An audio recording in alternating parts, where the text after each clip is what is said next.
हमके माना मन भइल बा दीवाना। गाँव नगर सगरी जात बाटे टोला जी जातानी हमऊ जातानी हमऊ जातानी हमऊ बोलले मैं भोला जी जातानी हमऊ बोलले मैं भोला जी बोलले मैं भोला जी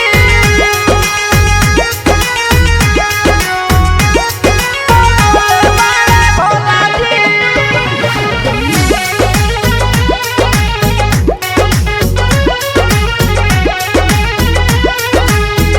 रिम झिम सावन के बरसे बदरिया बोलही में जैसी कटी डगरिया कटी डगरिया। रिम झिम सावन के बरसे बदरिया बोलही में जैसी कटी डगरिया।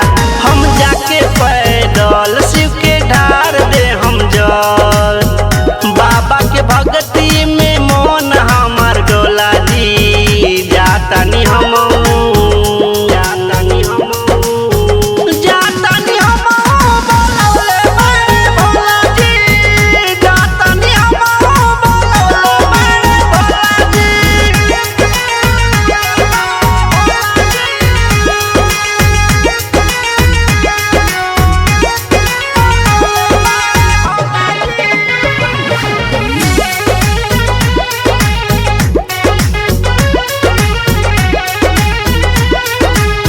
सदम उपेंद्र जदि बाबा लगे जाई सच कहतानी फलनी मन पाई।